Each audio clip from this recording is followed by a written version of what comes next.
Hello ஷோல், welcome to Eden Aquatics. இன்றைக்கி நம்ம வந்து சாலமண்டர்ஸை பற்றி தான் பார்க்க போகிறோம். ஸோ இது பார்த்தீங்கன்னா காமனாக ஜெயின்ட் சாலமண்டர்னு சொல்லுவாங்க. ஸோ நம்ம சப்ஸ்கிரைபரும் பார்த்தீங்கன்னா அதை பற்றி பேச சொல்லி ஒரு வீடியோ கேட்டிருந்தாரு. ஸோ ஜெயின்ட் சாலமண்டர் பார்த்தீங்கன்னா மீன் வகை கிடையாது, இது ஜஸ்டே ஒரு சாலமண்டர். இது பார்த்தீங்கன்னா ஒரு மிகப்பெரிய ஆம்ஃபிபியன். ஸோ வந்து இதால் கிட்டத்தட்ட பார்த்தீங்கன்னா 1.8 மீட்டர்ஸ் வரைக்கும் வளர முடியும். ஸோ கிட்டத்தட்ட ஒரு ஹியூமன் ஹைட் வச்சுக்கோங்களேன். ஸோ இதை பற்றி பேசலான்னு வந்ததுக்கான ரீசன் பார்த்தீங்கன்னா, இது வந்து அக்ரி ஹாபியில் இருக்கிறதுனால தான். ஸோ அதனால தான் இதை பற்றி பேசலான்னு வந்திருக்கேன். இப்போ இந்த ஜெயின்ட் சாலமண்டர் பார்த்தீங்கன்னா வெரி ரேர் இன் வைல்டு. ஏன்னா இது பிகாஸ் இது வந்து ஒரு என்டேஞ்சர் ஸ்பீஷஸ் இது. ஸோ அந்த லிஸ்ட்டில் தான் இதுங்க இருக்குதுங்க. ஓகேங்களா, நம்ம கிட்ட பார்த்தீங்கன்னா இந்த வேர்ல்டில் பார்த்தீங்கன்னா கிட்டத்தட்ட மூணே ஜெயின்ட் சாலமண்டர்ஸ் தான் இருக்குது. ஸோ ஒன்று பார்த்தீங்கன்னா ஜாப்பனீஸ் ஜெயின்ட் சாலமண்டர்னோ இல்லாட்டி ஜாப்பனீஸ் சாலமண்டர்னு சொல்லுவாங்க. அதுக்கப்புறம் சைனீஸ் ஜெயின்ட் சாலமண்டர். அதுக்கப்புறம் பார்த்தீங்கன்னா அமெரிக்காவில் இருக்கிற அமெரிக்கன் ஜெயின்ட் சாலமண்டர்னு சொல்லுவாங்க. ஸோ இது பார்த்தீங்கன்னா இதில் பெருசாக வளருது எதுன்னு கேட்டிங்கன்னா சைனீஸ் ஜெயின்ட் சாலமண்டர் தான். ஸோ அதுதான் பார்த்தீங்கன்னா கிட்டத்தட்ட 1.8 மீட்டர்ஸ் வரைக்கும் வளரக்கூடிய ஒரு ஆம்ஃபிபியன். ஸோ இது வந்து நீங்கள் தண்ணியிலேருந்து வெளியே எடுத்திங்கன்னா இது குழந்த மாதிரி அழுவும். ஓகேங்களா, ஆமாம், அந்த அழுவுறது பார்த்திங்கன்னா குழந்த மாதிரியே இருக்கும். ஸோ இது வந்து அக்ரி ஹாபியில் வந்து இதோட சைஸ்னால் வந்து அண்ட் இதோட ஒரு மாதிரி ஒரு ஹாரபிள் லுக்குனால வந்து நிறைய பேர் வந்து வளர்ப்பாங்க. அண்ட் இது ஹண்டிங் ஸ்டைலுக்காகவும் வளர்ப்பாங்க. ஸோ மெயினாக பார்த்தீங்கன்னா இது எதுக்கு வளர்க்குறாங்கன்னா டேங்க்குள்ளே வந்து ஒரு காஜிலா மாதிரி இருக்கும் இது பார்க்கும்போது. ஸோ அதனால தான் இதை வந்து மெயினாக வளர்க்குறதுக்கான ரீசன் நான் நினைக்கிறேன். எனக்கு தெரிஞ்சு இது இந்தியாவில் வந்து சேல் பண்ணுறாங்களா இல்லையான்றது எனக்கு சரியாக தெரியல. வெளியூர்லலாம் அக்வேரியமில் வச்சு வளர்ப்பாங்க, பட் நம்ம இந்தியாவில் வந்து கிடையாதுன்னு தான் நினைக்கிறேன். இவ்வளோ பெரிய பல்லி இனத்தை வந்து தண்ணிக்குள்ளே யார் வச்சு வளர்ப்பா?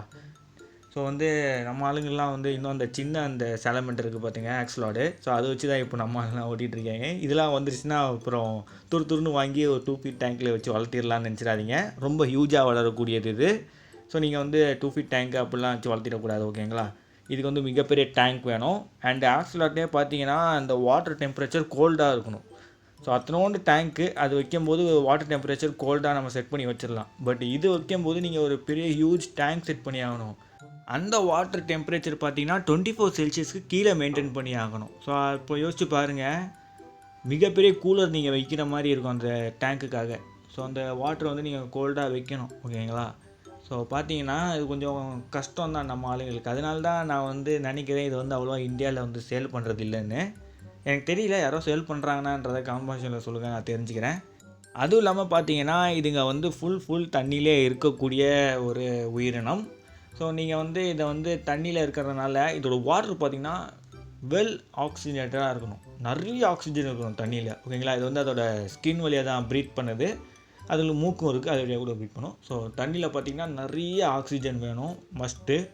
ஸோ இதுங்களுக்கு அந்த மாதிரி ஒரு வெல் ஆக்சிஜன் வாட்டர் ரொம்ப பிடிக்கும். அண்ட் வாட்டர் ஃப்ளோவும் இருக்கணும். ஸோ இது வந்து தண்ணியில் வாட்டர் ஃப்ளோ இருக்கிறது ரொம்ப பிடிக்கும். ஓகேங்களா, அதுக்கப்புறம் வந்து ஹைடிங்ஸ் பிளேசஸ்லாம் இதுக்கு ரொம்ப பிடிக்கும். வைல்டெல்லாம் பார்த்திங்கன்னா இதுக்கு வந்து கொஞ்சம் ராக்ஸுக்கு நடுவில் அதுக்கு இடையிலலாம் பார்க்கலாம். பட் இதுவே வைல்டில் ரொம்ப ரேர் இதை பார்க்குறது. ஏன்னா இது வந்து என்டேஞ்சர் ஸ்பீஷஸாக இருக்குதா. அதுவும் இல்லாமல் இது வந்து ரொம்ப ஷையான ஒரு ஸ்பீஷஸு. இது வந்து அவ்வளோவா மக்கள்கிட்டலாம் வந்து கூலாக பழகாது. ஸோ வந்து கொஞ்சம் ஒளிஞ்சே தான் வாழக்கூடிய ஒரு ஆம்ஃபிபியன். அண்ட் இது வந்து வயலில் என்னெல்லாம் சாப்பிடுன்னு கேட்டிங்கன்னா, அது வந்து இந்த வாய்க்குள்ளே எது சாப்பிட்ற மாதிரி பொருள் போதோ அதை வந்து சாப்பிட்றோம் இது. ஸோ மீன்களாக இருக்கட்டும் சரி, அதுக்கப்புறம் இந்த கிராபு, அதுக்கப்புறம் இந்த லாப்ஸ்டர்ஸ் அந்த மாதிரி ஏதாவது, அப்புறம் சின்ன தவளைகள், இந்த மாதிரி உயிரினங்கள்லாம் சாப்பிடும் இது. அண்டு இவன் பக்கத்துலேயே வேறு ஏதோ இவன் வாய்க்குள்ளே போகிற அளவுக்கு ஒரு குட்டி ஜெயிண்ட் சாலமண்டர் போனாலும் அதையும் சாப்பிட்ருவான். ஓகேங்களா, ஓன் ஸ்பீஷீஸ் கூட சாப்பிடும். ஸோ அதுக்கப்புறம் பார்த்தீங்கன்னா இதை வந்து வாங்கி வளங்க அப்படின்னு நான் வந்து என்கரேஜ் பண்ணலை. ஸோ இதை வந்து எக்காரணத்துக்கு கொண்டு வாங்கிடாதீங்க தான் நான் சொல்கிறேன். ஏன்னா இதை வந்து மெயின்டைன் பண்ணுறது ரொம்ப கஷ்டம். ஸோ அவ்வளோ ஈஸிலாம் கிடையாது இதை மெயின்டைன் பண்ணுறது. அதுக்கப்புறம் வந்து இது வந்து என்டேஞ்சர் ஸ்பீஷஸாக இருக்குது. அவங்க வந்து இது வைல்ட்லேருந்து பிடிச்சிட்டு வந்து நம்மக்கிட்ட வந்து சேல் பண்ணுறாங்களா இல்லாட்டி கேப்டிவிட்டியில் ப்ரீட் பண்ணி தான் சேல் பண்ணுறாங்களான்றது எனக்கு சரியாக தெரியல. அதனால கூட அண்ட் இதை பற்றி எனக்கு அவ்வளோவா கேர் எப்படின்றதும் கூட எனக்கு தெரியாது. நான் பார்த்தீங்கன்னா கொஞ்சம் மீனை பற்றி வேணால் கொஞ்சம் நல்லா தெரியும், தவிர இந்த மாதிரி ஆம்ஃபிபியன்ஸ்லாம் பார்த்திங்கன்னா கம்மி தான் எனக்கு. ஓகேங்களா, ஸோ இந்த வீடியோ பார்த்திங்கன்னா உங்களுக்கு யூஸ்ஃபுல்லாக இருந்திருக்கும்னு நினைக்கிறேன். மறக்காமல் நம்ம சேனலுக்கு லைக், ஷேர், சப்ஸ்கிரைப் பண்ணுறீங்க. இந்த மாதிரி ஒரு உயிரினம் இருக்குதுன்றது யாருக்கு இப்போ தான் தெரிய வந்ததுன்றதையும் கமெண்ட் பாக்ஸில் சொல்லுங்கள். So see you next video. Bye bye, Shul.